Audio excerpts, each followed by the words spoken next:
Ladies and gentlemen, please remain seated. The second town hall of the conference will now begin. Please welcome to the stage our moderator, Nick Gowing, founder and co-director of Thinking the Unthinkable. Right. Good afternoon, everybody. You've had it easy so far. Now we want to hear from you about the kind of big ideas that you want to take away from this. And I mean big ideas, what you've deduced from the kind of discussions you've been listening to. Let me remind you what Karim said literally only 52 hours ago. He said, I want you to extract juice from everything you hear, a need to navigate round everything that we're highlighting, to frame tomorrow, that was what was in the movie on the first day, and bounce ideas off each other. So in the next 30 minutes, that's what I want to encourage you to do. Want big ideas to take away and to crystallize. But remember the framing, a couple of the framings you've had literally from the Adels in the last hour. First of all, this is an era of disappointment. It's an anti-incumbent trend. In other words, everything that you stand for is being challenged and shown to be weak. This is about zombie orthodoxies. It's about what I said to them 2 days ago. This is about creating new mind muscle. And I want to get mind muscle from you. Remember what the former head of MI6, John Soares, said yesterday. He said, hope is not a policy. In other words, there's got to be something far more tangible, far more accessible, and something which is achievable and in short order as well. There was someone who said, moderator, don't fear the speakers, don't fear the audience, and I don't fear any of you. So what I want to do is get the best from you in the most efficient way possible in the next 29 minutes. A reminder what someone said, and I've got a few notes here. We talk too much, but we do too little. Is that what you're all guilty of here? Talking too much, but not doing enough? What is the ambition you want to send yourself away with? Now, there were many, many words used in the word clouds, but I've just captured 4 of them to remind you of the kind of things you've already put on the agenda. Tense, unbalanced, complicated, changing all the time. A very decisive view that north-south is over. And we must get out of a narrative of fear, which constrains radical thinking, the radical thinking that's needed. In other words, don't fear what you're worried about. Actually think of ways of getting around it and getting over it. Now, one of the provocations I put on the first day was about Trumpism. And I said, let's not use the word Trump. Let's use US presidentism. And I said, what about the kind of language we should be sending away from Rabat today? And I'm going to go to Fernando from Lisbon because he came up with that phrase, transactional supremacy, a transactional supremacist. Has he got a better description? Fernando. Thank you. I knew that you were going to put me the question. I warned you. So the best... But this isn't rigged. Let me tell you, this is not rigged. I thought the best thing, to be brief, was to write some kind of answer. And the answer is this. The United States is not turning towards isolationism. And why? Because the world economy is part of the US economy. Instead of retreating, it is re-engaging and redefining leadership by deliberately increasing uncertainty, a game Donald Trump plays particularly well. This signals a new stage of American exceptionalism, one where rules and commitments float like jelly in a jar, and where transactional supremacy replaces multilateralism. Question: does Trump know that? Have you got a better phrase than transactional supremacism? I leave you to think about that for the next 25 minutes. Put your hand up if you want to come in immediately here. And I'm going to be pretty brutal now because there will be a lot of people who want to speak. I'll be quick. Rabia Mukhtar. But I'm picking up on this particular point. No, I'm going to bring something. You said big idea, so I'm bringing in a big idea. I want to just pick up on transactional supremacists. No. And whether there's a better way of putting it, which is more a clear brand which we can live with. Please. Andres. Gangland protection racket. Say again. Gangland protection racket. That's what I thought you said. Can you imagine that being said on television, gangland protection racket? Just did. Populist nationalism. Populist nationalism. All right. Anyone else? Please. Over here. Who's got the microphone? Hi, everyone. My name is Anjum. I'm from Canada and one of the Adeles. I think picking up on a comment Carlos mentioned, I think the future looks at responsible and inclusive self-interest. It's self-interest for the here and now, but recognizing that there's a future out there we want to be ready for, and that requires responsibility. But have you got a inclusion. phrase for Responsible and inclusive self-interest. responsible and inclusive self-interest? Thank you. Ian. Hyper-unilateralism. Hyper. Why hyper? There's a lot of it. So can we shorten that to HU? Do you think, as a form of populist way of expressing this? HU. If you like, Nick. If I like Nick, that's what he said. Anyone else? You take it wherever you like. I think HU, doesn't that sound for something in physics? I think so. And I think it goes bang, actually. Anyone else coming in? Hand right at the back, please. We used to say in the past, realpolitik. Why not surrealpolitik? Could you say that again, please? We used to say in the past, realpolitik.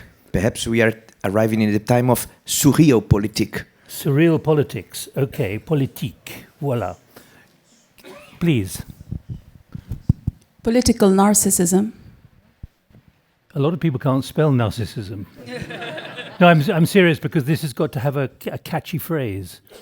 Political narcissism. I'm not going to stick around on this for a long time, but I just want to see if there are things burning which can be taken away from here. Political narcissism is the latest. Anyone else? Okay. Right. Anyone, you want to come in with a particular idea? We've got 23 minutes to put as much on the agenda to extract the juice. I'll be very quick. And this is more or less response to the youth. There's a lot of confusion. There's a lot of fear. There's a lot of changes. Let me assure you, as a result of a study which will be published in January in Davos, 1.5 million entries of job in the future. Those are AI jobs. Those are not regular jobs that we have done the research. The jobs is not looking for somebody who can program in new future languages. They're still looking. They're still looking for leaders, good communicators, critical thinkers, and the basics of what the University of Education will provide you. This is very assuring. So with all these changes that you see around you, employers are still looking for leaders, and you are the best leaders we can look for. Let me encourage you to think as well. Here, please. Okay, he's still looking for tell us who you are. words, Tell us who you are. Jingoism describes what we are talking about. Say again, please. Jingoism. Jingoism. Yes. Okay. Anyone else want to come in while we're still on this track? Picking up on that, what I was going to say was about the kind of language that some of you have used during the last 2 days, particularly when it comes to governance and trust and reform. And I'd put to you, it's easy to use those words, but do you really have an idea of what that means? Easy to say, you can impress people, it sounds worthy, it sounds wise. But let me encourage you in the next few minutes to take that beyond just use of the word. And I see a hand going up here. Andres.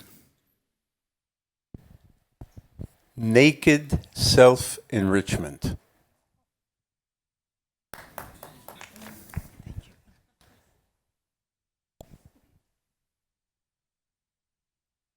It's getting even longer to write now as well.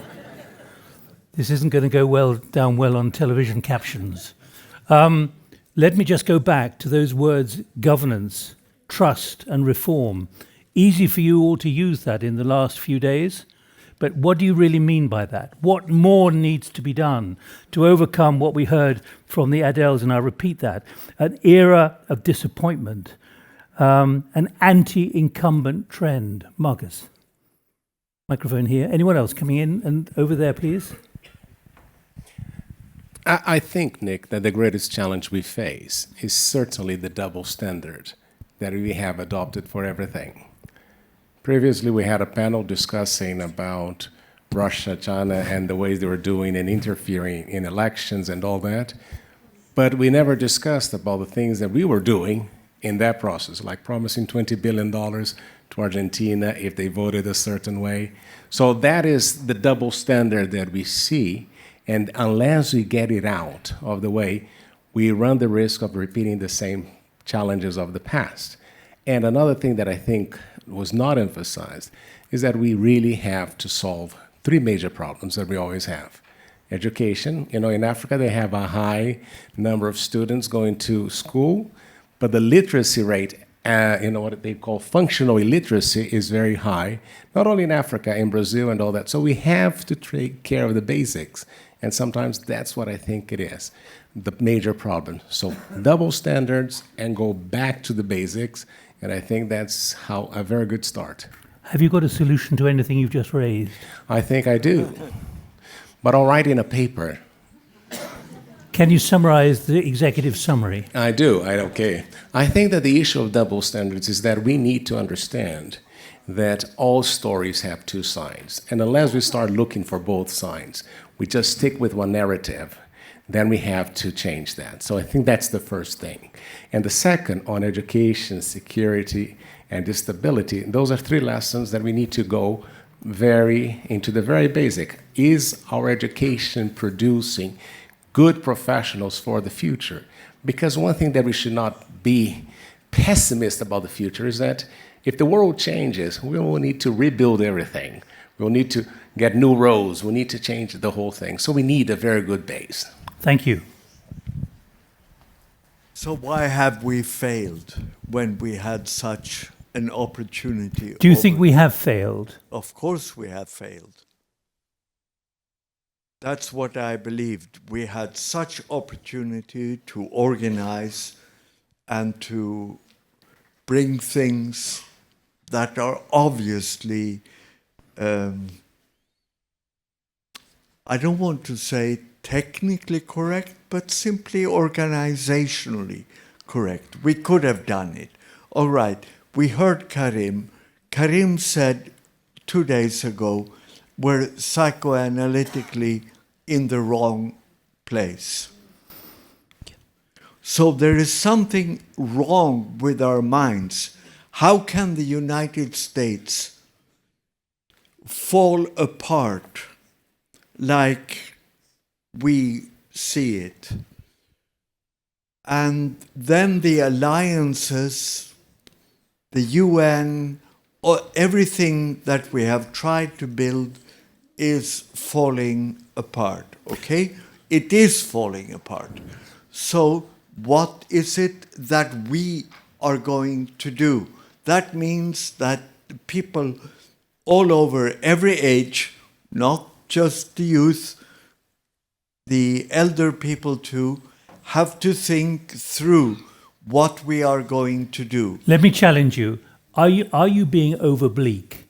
Okay, there are a lot of challenges, disruptions at the moment, but I think I would put to you there's a real danger, given where we are, what we're seeing around us, and the incredible advances being made, that actually so much has been achieved, so much is positive at the moment, even if there are disruptions and real fears about where things are going next. Well, obviously, on the one side, we can do it. On the other side, we can fall apart. Right. Before I go to the next, picking up on Andres's description, naked self-enrichment. That's a very profound and worrying suggestion from Mexico, from Andres Rosenthal, because what it's saying is that people are voting for people in a democratic process who are out to enrich themselves, in whichever way you want to define enrichment. I put that to you. Is that where we're heading? Is that what we should now be worried about? That democracy is producing a form of selection from the public, and they rather like that way of doing politics. Well, I think that we need to bring back the values to the conversation about a world that is transactional, neo-realism, narcissistic, a realm that is almost making us all suffocate and lose hope in humanity. So we need to bring values back to the conversation. Are you losing hope? Oh, we are... How would words describe what you've just... Yes, well, I wouldn't say losing hope, but this is suffocating. We didn't hear our friend Rami earlier. He talked about the lack of the human right perspective in our discussions. We've been all very pragmatic. We were almost forced to be pragmatic in our discussion. And I think that we need to step back, go to the basics, and bring some... How do you achieve that? Back to the basics? By being, by questioning our understanding of the world and our approach to the issues from not a solution-oriented perspective, but contemplative, reflective, almost philosophical approach, more humane. All right, please, microphone behind you, and here to James as well. Thank you. Francisco Cordova, emerging leader from Colombia. And in my chapter, I wrote a phrase, which is, wealth creation is the engine for growth for everyone. And the leaders are called to understand that if their focus and target is wealth creation, they will find the right partnerships, transfer of technology, finances, and use their human resources in order to achieve that. And I believe we're in the best time in history, and the statistics are very clear. It's the lowest level of poverty in humanity. And that gives us unlimited opportunities as humans to create the new tools, the new policies, and the new politics that could more increase wealth in our life. Do you think there's a realization of that? Yes. I would certainly subscribe to what you've just said. There are many positives, but they're not really recognized at the moment. How do you create that within the system and produce positive results? It's very simple. You take all the examples from all the countries that have created positive results and you show them to more people and more policy makers. And in every area, you will always find a project that you can implement, an idea that you can use today, and it has been proved in different economies, different demographies, and even different societies. Thank you. Thank James Miles, David Lidington. David Lidington, former government minister in the UK and the chairman of RUSI for the last 5 years. 2 quick points, Nick. One, I don't think globally we're seeing anything that's actually new. Whatever phrases we use, we are seeing the assertion by the most powerful countries in the world of a doctrine that might is right, and they can order the world as they choose without restraint if they exercise that power. And we've seen that time and again over many, many centuries. The lesson I draw from that is what has come out of a number of the discussions in the last 3 days, which is that when people from medium-sized and smaller countries in different parts of the world think in terms of the Canadian lady saying rational self-interest or enlightened self-interest about where are the issues where we can find interests in common and work jointly on practical steps for improvement, whether we're looking at security or whether we're looking at prosperity. That is a way to move from frustration and disillusion into projects where you have a measurable way of demonstrating improvement in the future. And I'm with the chap who just spoke, that you look at what's happened with longevity, with health, with standards of education, with what technology makes possible for us. Now, we've all got these things in our pockets now, which have got the computing power of stuff that used to be on a mainframe computer that had to have a separate building designed to house it. And the opportunities are there, but we need to organize. We can't change the United States president, we can't change China overnight.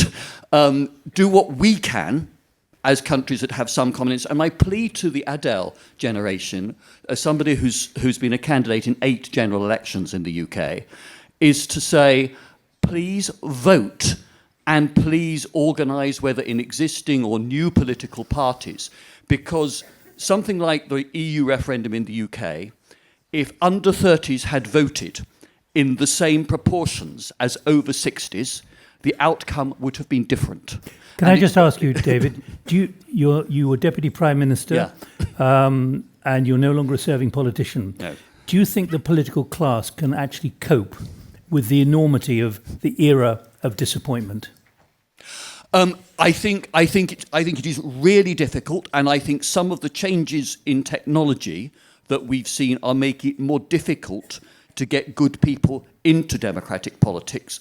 The threats of violence, the abuse that is levelled online now is deterring good people left, right and centre from getting involved to start with. But ultimately, that is still the least bad, the best available way in which to have governments that are accountable and which you can chuck out at the end of a term if they fail. But I agree that the political systems need to be more responsive and do need to change themselves. And the politicians, James.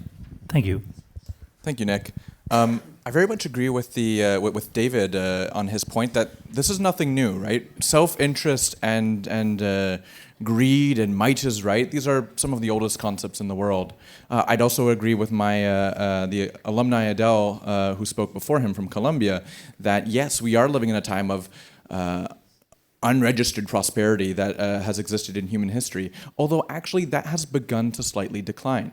And it's trending in a negative fashion by some metrics. And I think if we say, okay, what's the issue here? Why are we having these struggles in a time of such prosperity? And it's because there's such inequality. This exists within countries, but also on an international scale. And it's why when we speak of these countries who are driving, who have the might to then claim that might therefore must be right, they're not part of what we call the New South. When we have these discussions on what the New South is, I think a term that came up for me was fairness. Fairness and change, right? Newness implies change, and a radical sense of change, of fairness associated with that change is what for me describes the New South, in that we have many countries in this world who have participated in the global system but have not benefited from it equally or proportionally compared to others.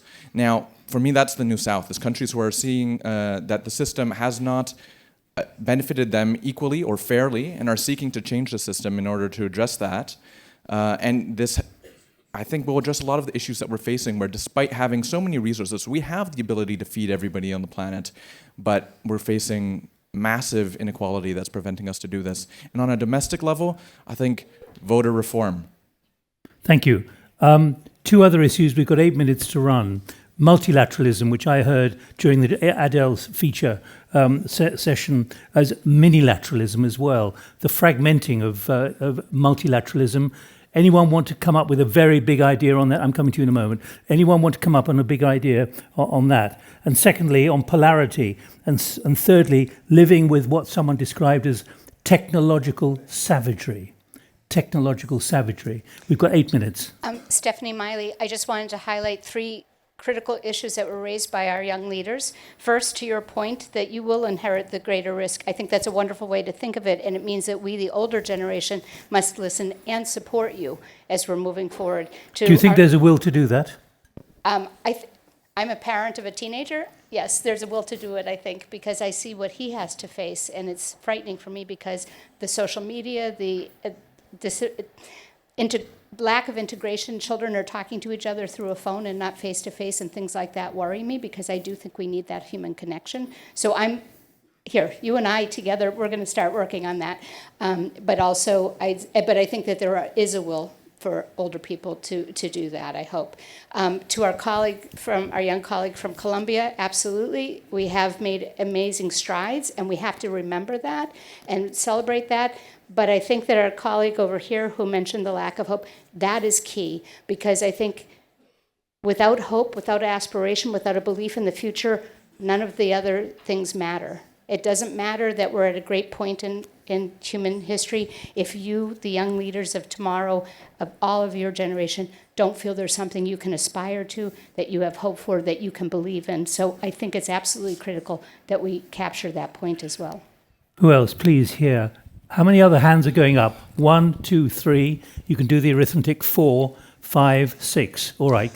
So literally no more than 45 seconds, please. Absolutely. So the biggest challenge is the gap between the policy intention and the implementation outcome. And in order to bridge that gap, it is important to lead with agility, but also effectiveness. And this Afrobarometer survey, for example, shows that African citizens prefer accountable governance. But do you think that they can show agility? It goes back to my question to David Liddington. Can the political and leadership class really provide that agility? Yes, with experimental policy, with regulatory sandboxes, because the governance structure that we have now were designed in the time where innovation were coming with a slow-moving process. Where now, with the velocity, it is important to be agile. And to be agile, experimental governance, regulatory sandboxes are important. Thank you. Please. Who's got the microphone, please? Okay, it's got lost. Yeah, I stole it. But I'll give it back. I want to say that I'm fascinated by the core challenge that was chosen to this big project called the Atlantic Dialogues, which is how to create a region. It's not a theoretical interest. I come from the Middle East. It's the least integrated region, and we have a lot to learn from what is going on here. But what are you taking away quickly? I want to tell you it's a big idea. It's not what I'm taking away. I think we are missing in this regionalization process, we are missing an amazing actor. Everything is happening under this actor. I think it is not present here. Are there any mayors from the Atlantic present here? Mayors of cities? No, I think we need next year to bring more mayors, because this is the missing link between policy making and civil society, and it's a great way to promote this. All right, move the microphone forward. There's a lady in front of you who wanted to speak as well. Who's got the microphone, please? Is it Who else? Is it one more? Fareed Belhaj, are you here? I'm here. Where are you? Oh, good, because I was going to come to you next to ask you about what you said, I think it was yesterday, warning about, picking up on this point here, about the lack of jobs for the next generation. Easy to send them to university, or the universities like this, but there aren't jobs quickly. That's right. I mean, basically, as I mentioned yesterday, if you look at the number of youth coming of age and eligible for jobs today, clearly the economies of our countries are not geared towards absorbing them. So this is a fact. These are the numbers, and if you add to it the AI dimension, then we are wondering, frankly, where are we going? And there are two levels. One is the countries of the developed world, the North, as they say. There, and you and I had that conversation, the middle class will be hit. But in the South, the New South, whichever way you want to call it, the middle class is a totally different dynamic in terms of wealth, in terms of capacity, and in terms of agency. So this is one. Can we leave it there for the moment? Because as you can see, there's only 2 minutes left. Sure. You've made your point. Please. Thanks. So I think if there's one word that I would want to throw in here, and I maybe haven't heard a lot of, is the term securitization. I think we're looking at every issue from a security perspective, whether it's trade, climate, energy, tech. So I think there is a greater securitization element to broadly every geopolitical and geoeconomic issue that we see today. Thank you. Thank you very much. He was before me. All right, you go first.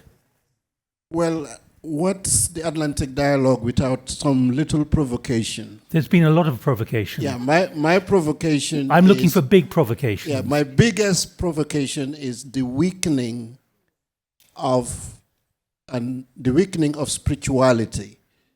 I think our biggest challenge that we have in today's resetting of the geopolitics is the lack of spirituality. All right, point taken. Thank you. I'm not going to ask you to develop that further. Thank you very much. I will be very brief. We heard a lot of things about multilateralism. I think that we are facing a schizophrenia when we are talking about multilateralism. In one hand, we say that multilateralism is still alive, and in the other hand, we say we have to reform it in a very divided and fragmented world. But it's still got legs. It's There is chance, but it will take time. Just another observation is regionalization will not work. We see EU didn't resolve the problem of Ukraine. African Union didn't resolve any problem. ASEAN didn't resolve the problem of Myanmar. So regionalization maybe is a dream or wishful thinking, but it will not work. What we have now is unilateralism and pluripartism, that some countries Thank can you. agree on something. Thank you, Ambassador. Thank you. Quickly to the lady at the back. Hello, thank you. I'm Zainab from Morocco, and I'm a counterterrorism practitioner. And I just want to build on what Stephanie said, is that we should not only listen to the youth, but I strongly believe we should help them, or we, the elder, access to leadership position. And why? I've been listening to the previous panels talking about security and counterterrorism, and no one mentioned human security. And I think the human was mentioned in this last panel, and any strategy does not put human security at its center, I don't think it will be sustainable. So please give them access to leadership positions. Thank you very much indeed. I talked for 2 hours to the Adels 2 days ago. And they joke with me, some of the older emerging leaders have already emerged. And they're getting to a later generation.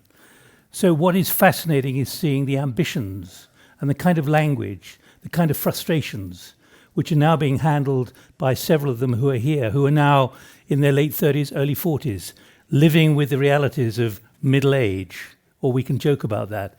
So I put to you that we've actually exposed and highlighted and surfaced some really serious issues. The question for the centre, I think, is how they and others take it forward. But look, thanks for your frankness. Thanks for your willingness to be provoked. Just before Karim joins us again, here's a video of what you've been doing for the last 2 days.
Join us, having been on here literally 2.5 days ago. Karim, where are you?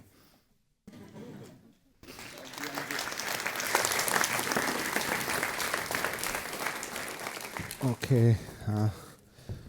Well, you're still here. You survived. Was intense, no?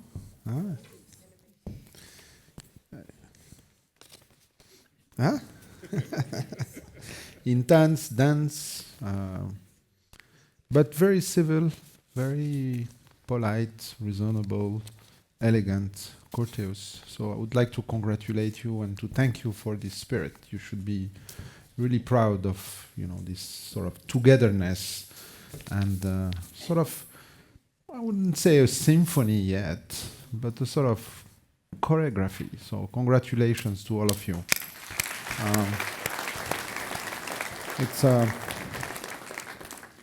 I think what I get from the discussion is that it's great those days to be able to discuss reasonably, no, Marcus? I always point on Marcus because he has such a beautiful smile. Can you zoom on Marcus one sec? That's true. I'm serious. Huh? Big teeth.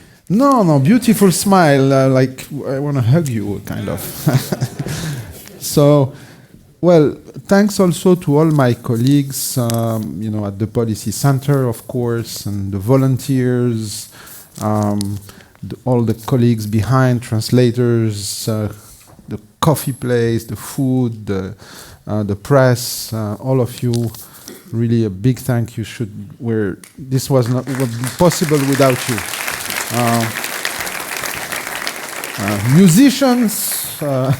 Musicians as well, the drivers. It's a whole sort of a flow that has to be managed. So it's complex to sort of build people's operations. So and of course, public policies are very complex, and many of those actually fail because complexity is underestimated in very, very often. So I think the team should be very proud, and I'm really proud to be your colleague and to be together. Thanks also to my fellows, senior fellows, my experts. They're a bit slightly older than the staff, but still very dynamic. So I see lots of you here. All this is also, of course, thanks to you, and wouldn't have been possible without you. Just to note also that we just published another report. They like to write. What do you want me to do? Can't help it.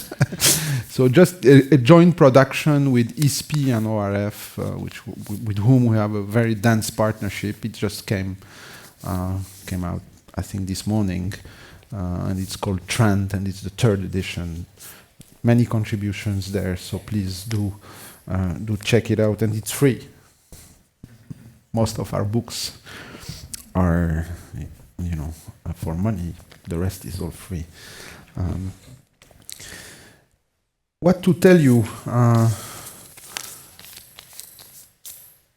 won't open again a discussion on substance. You're tired. This is the end of it. But just very few, sort of in terms of the spirit and the energy I get from these 2.5 days. Uncertainty, of course, challenges, difficulties, but I was struck by also the energy to discuss and to cooperate and the openness and the way you interact. So a huge appetite for partnering and for sort of doing things together, and that's quite reassuring, actually. So if some do not want to partner anymore, I'm sure we will. The response is being organized, and I'm pretty confident that, Africa, Morocco, and others, we will organize things together. Sorry, Ambassador Hilal, but it may not happen in New York anymore. Let's talk. It could happen elsewhere, so I'm sure we will self-organize, and so much brain power, the energy of the youth, etc. So I'm pretty confident that the world will organize, and our role here, all of you, all of us, think tanks, academia, and all institutions, I think, have a responsibility. So I end up also after these 3 days with a sense of responsibility. It's not, and that we ought to do something for ourselves, for our countries, for kids. It's one thing to sort of have a clear view of the diagnosis and the situation, but it's another thing to do something. So please do think of one thing you want to do with people you met here or with us at the Policy Center and our partner. And please do reach out to us. Anything. I mean, I know you like papers, but everything but papers. Papers you do, and you're in touch with our experts. But any initiative that you think could be useful. And what I take also, there are great benefits from curiosity. It's something I always repeat to students. I think in this kind of a setup, if you're curious, you harvest lots of things that are very useful. And I learned a lot. All the videos are on the website, so you can, in 4 languages. We're developing an agent for the Policy Center website that will answer your questions, and on the basis of its training on the Policy Center material. So it's going to be online soon, and we've tested it. It's quite interesting. So I think that's also one area where I think we can continue together to exchange, of course, the consequences of digitalization. So once again, a million thanks to you, to, of course, my friends here in Morocco, but particularly to our guests coming from abroad. You were representing 70 countries. It's quite a lot. That's not the UN, but it's getting closer. So safe travel back to your home, and it was lovely to have you, and we'll be, inshallah, in touch, and be well, all of you. So many thanks again. Thank you.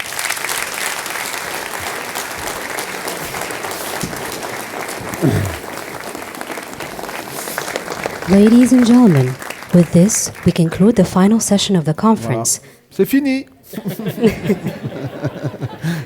We thank you for joining us at the